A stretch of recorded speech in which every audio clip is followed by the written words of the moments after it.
И здравейте, приятели! Аз съм Сашо, а вие отново сте с моя канал. И при вас Коледа мина, но при мен в момента е Коледа, или пък не знам кога ще го кача точно това видео, но искам да ви кажа нещо. За Коледа получих ето този прекрасен час.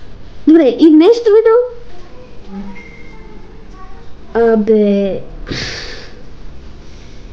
И днешното видео съм решил да направя ревю на този часовник.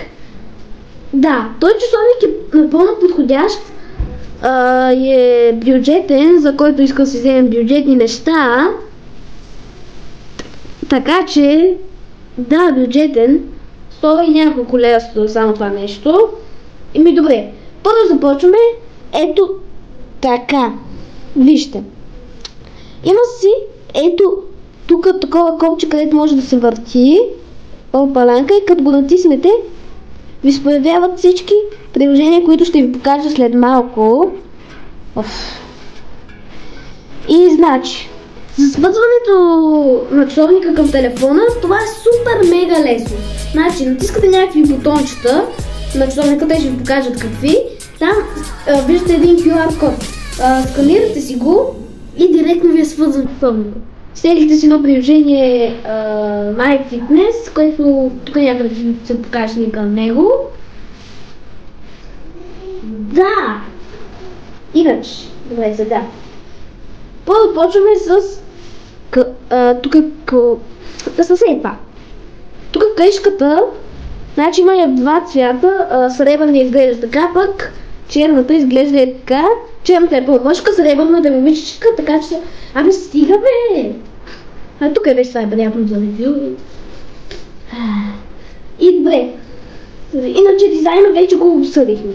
Сега почваме ето тук. Неща. Значи, първо вижте, като го вдигнете... Чакайте. Ето така. Ето, като го вдигнете ето така. Чакайте, вижте, сега е тъмен. Горе-долу виждате. И сега... Оп. Айде. Ето. Оп, свети. Тоест, може да го вдигнете спокойно и той ви се изписва и виждате колко е часа. Не е нужда да отстоявате колко е часа, то директно ви се изписва часа. Така че...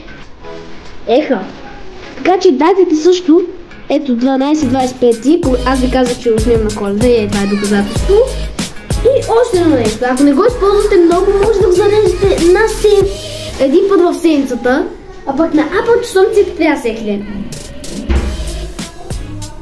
Добре, и ето тук ви показва колко калории сте изгорили и стъпките. Добре, минаваме ето тук, където пише колко часа сте спяли, понеже той ми е нов, няма как да пише. Колко часа сте спали и тук нещо да тичате. Тук ви показва колко ви бие сърцето.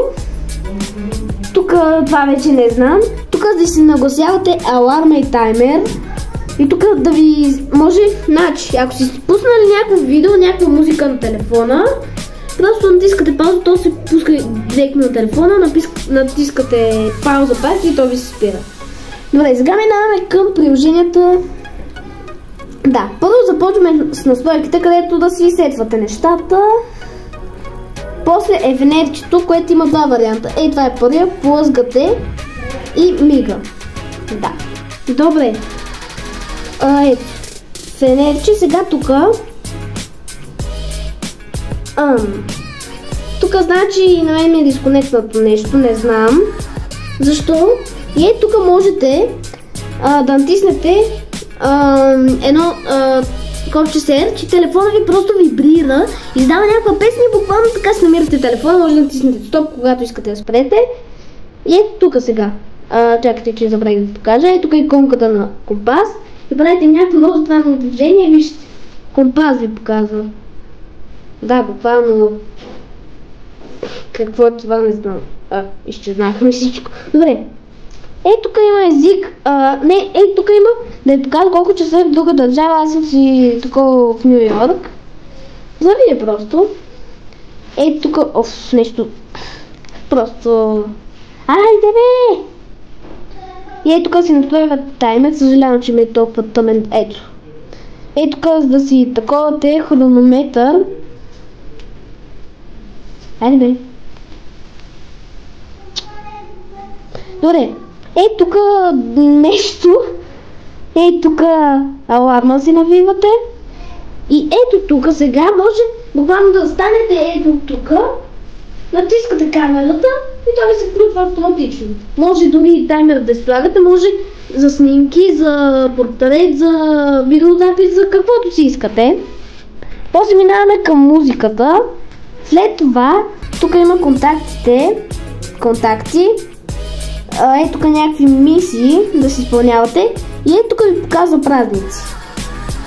Ето тук ви е календар. Си имате майко. Ето тук си имате градусите. Ето това си имате едно нещо, което не знам.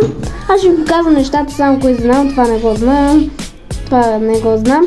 Ето тук, това е много интересно. Показва ви колко време сте спали. Хайде бе, ох мале. Ето тук ви показва колко ви е бил сърцето. И ето тук си правите тренировки. Да, хора, виждате за колко яко устройство става въпрос. Наистина. В принцип, тук що ми изгасна лампата, на която ще правя ревю. И да, хора, това беше ревюто на този уникален часовник. Заслужава си да го взимате. Ето колко пари струва от Темак. Аз сега не мога да видя, защото ще ме гледате. И този часовник е едно към Samsung, само че това тук е заоблено. Това е заоблено. И това е единствената разлика. Добре, не забравяйте да се абонирате за канал Скамак, за да ударите по един можете да най-гоним 40 абоната. И да. Това е второто ревю, между другото, в канал. Първото беше как си направим филм книга. И да, направо да ви казвам чао. И хоп. Ай за часовника. Ама не мога, защото докато снимам. Или пък чакай, май мога. Я да гледаме.